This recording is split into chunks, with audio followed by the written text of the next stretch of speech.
শ্ৰীমন্ত শংকৰ হৰি ভকতৰ জানা যেন কল্পতৰু তাহান্ত বিনাই নাই নাই নাই আমাৰ পৰম গুৰু এৰাম আমাৰ পৰম গুৰু। প্ৰণাম প্ৰভুসকল, পুনৰবাৰ মোৰ ইউটিউব চেনেললৈ সকলোকে স্বাগতম জনাইছোঁ। কৃষ্ণ, আমি আগৰবাৰ ভিডিঅ'ত পাইছিলোঁ যে মাতা কুন্তীয়ে ভগৱান শ্ৰীকৃষ্ণক সহস্ৰ প্ৰাৰ্থনা কৰি ধন্যবাদ কৰিছে আৰু ধন্য দিছে। কৃষ্ণ হে ৰাম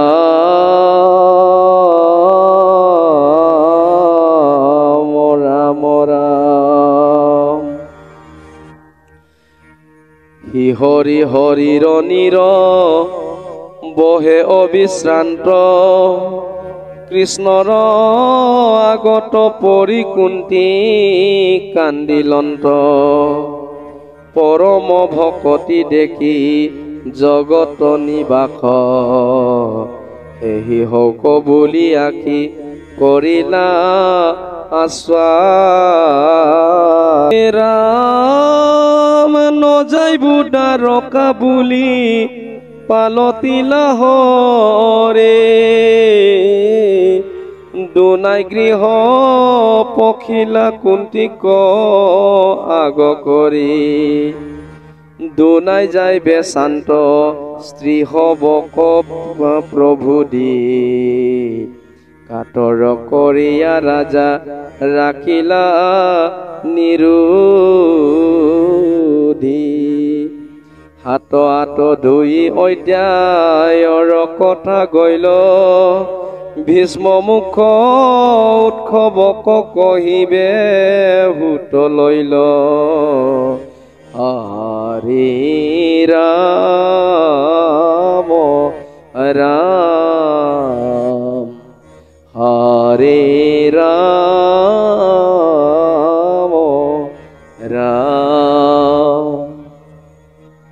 হে প্ৰভুসকল, যোৱাবাৰ ভিডিঅ'ত আমি পাইছিলোঁ যে ভগৱান শ্ৰীকৃষ্ণই কুৰুক্ষেত্ৰ ৰণাংগন যুদ্ধ শেষ কৰি যুধিষ্ঠিৰ ৰাজ অভিষেক কৰি পেলাই ভগৱান শ্ৰীকৃষ্ণই দ্বাৰকালৈ গমন কৰিছিলে আৰু ৰথত উঠি দ্বাৰকাপুৰীলৈ যোৱাৰ লগে লগে পাণ্ডৱসকলৰ মনত খুব দুখী হয় কেনেধৰণে ভগৱান শ্ৰীকৃষ্ণক এৰিম বুলি মাতা কুন্তীয়েও কাতৰ প্ৰাৰ্থনা কৰি ভগৱান শ্ৰীকৃষ্ণক ধন্যবাদ কৰি প্ৰাৰ্থনা কৰিছিলে আৰু এই বুলি প্ৰাৰ্থনা কৰি অনেক তুতি প্ৰাৰ্থনা কৰি ভগৱান শ্ৰীকৃষ্ণৰ চৰণত মাতা কুন্তীয়ে পৰিলে, কান্দি কান্দি পৰিলে আৰু মাতা কুন্তীৰ প্ৰতি ভগৱান শ্ৰীকৃষ্ণই সদয় হ'ল সপ্ৰেম ভকতি। আমি সপ্ৰেম ভকতিৰ কথা যোৱাবাৰ ভিডিঅ'ত আমি কৈছিলোঁ। সপ্ৰেম ভকতি মানে কি প্ৰভুসকল, যে সমস্ত জগতৰ যিমান দেখা শুনা হৈ আছে সকলোকে মায়াময় দেখি ভগৱান শ্ৰীকৃষ্ণকে সঁচা দেখি ভক্তি কৰাটো সপ্ৰেম ভকতি। সপ্ৰেম ভকতি পাণ্ডৱসকলে কৰিলে, মাতা কুন্তীয়ে সপ্ৰেম ভকতি কৰি ভগৱান শ্ৰীকৃষ্ণৰ চৰণত পৰি কান্দিলে আৰু ভগৱান শ্ৰীকৃষ্ণৰ কুন্তীৰ প্ৰতি পাণ্ডৱৰ প্ৰতি সদয় হৈ মাতা কুন্তীক কান্ধত ধৰি পেলাই উঠাইছে আৰু হে মা, তুমি নাকান্দিবা, হ'ব তোমালোকক এৰি মই দ্বাৰকালৈ নাযাওঁ, আপুনি যি ধৰণে ভাবিছে সেয়ে হ'ব মা। এই বুলি ভগৱান শ্ৰীকৃষ্ণই দ্বাৰকাপুৰীলৈ যোৱা ৰথখিনিক পুনৰবাৰ ওলটাই দিলে যে হস্তিনাপুৰলৈ যাব লাগে আৰু হস্তিনাপুৰত গৈ মহাৰাজ যুধিষ্ঠিৰ গোত্ৰ হত্যাৰ পৰা গোত্ৰ হত্যা কৰি নিজে সিংহাসনত সুখী ৰূপে থাকিব পৰা নাই, দুখী হৈ আছে। যুধিষ্ঠিৰকো কিছুমান কথা জ্ঞানৰ কথা আমি বুজাব লাগে। আৰু সৰহসজ্জাত পিতামহ ভীষ্মও পৰি আছে। পিতামহ ভীষ্মকো আমি সকলোৱে চাব লাগে বুলি পুনৰবাৰ ভগৱান শ্ৰীকৃষ্ণই কুন্তীৰ প্ৰাৰ্থনাত, কুন্তীৰ প্ৰতি প্ৰেম, মাতৃ প্ৰেম জাগি পুনৰবাৰ হস্তিনাপুৰলৈ উলটি যায়।